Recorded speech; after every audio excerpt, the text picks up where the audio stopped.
Hi, this is Brian again. Today's video is going to cover concepts that are not exclusive to cryptocurrency trading. So if you got to this video from a YouTube search and don't know much about cryptocurrency yet, feel free to stick around. So you'll see on codeofcoin.com, you'll notice that the prices are constantly changing. You might be wondering why we go through all the trouble of setting up MetaTrader, Bitcoin exchange, and all that if you could just buy Bitcoin, have it sit in a wallet, and change value. That's because with btc-e.com and MetaTrader 4, we're doing something slightly different called margin trading. The money in your BTC-e MetaTrader account is not exactly the money you're using to make trades. That money acts as collateral towards a loan the exchange is giving you to trade with. This allows you to make much larger trades than you would with just your own money. Here's an example. So Chrissy buys $100 worth of Litecoin. That's Litecoin to US dollar, LTC, USD currency pair.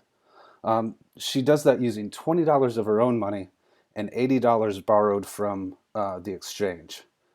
The net value, the value of Litecoin relative to the US dollar in this case, minus the amount borrowed is $20. $100 total minus $80 borrowed, $20 net value. At this moment, if she got out of the trade, Chrissy would get her $20 back, the exchange would get their $80 back, everybody would break even. If the price of Litecoin to the US dollar doubles and goes up by $100 to $200 total, and Chrissy closes the trade then, she would then pay back the exchange's $80 that was initially borrowed and walk away with $120. She put in $20 and made $100 profit for $120 total. If she wasn't margin trading, she would have only walked away with $40 total, a $20 profit. So that's the advantage of margin trading. However, since you're trading with the exchange's money, if the price drops too much, they could potentially lose money, and they're not going to do that. So to guard against this, they typically set a minimum margin requirement. Say in this example that the exchange wants a minimum margin requirement of $10. So suppose from our original example, Chrissy bought $100 worth using 20 of her own money and $80 borrowed. Suppose the price drops to $85. The net value is now only $5.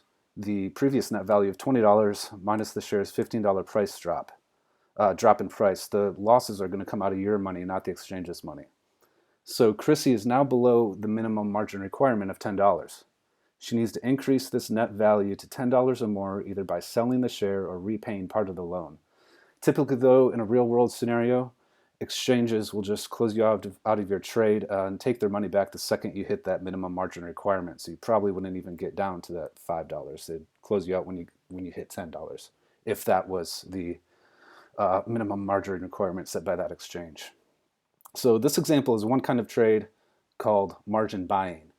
Another type of trade called short selling will be covered in a future video, and I'll go ahead and link it up here when that video goes live.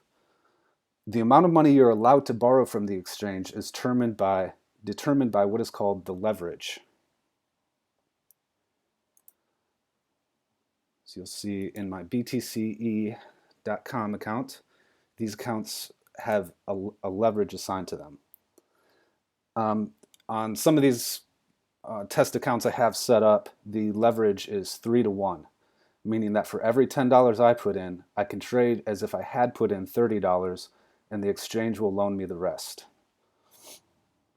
As with any other financial concept, there are people out there that could write entire textbooks on margin trading, but this video is all you need to know, all the information you need to know to understand the big picture concept of what we're doing here with MetaTrader 4 and the Bitcoin exchange and how it can benefit you. As always, if you have any questions, go ahead and leave a comment and I'll try my best to answer it. Have a great day.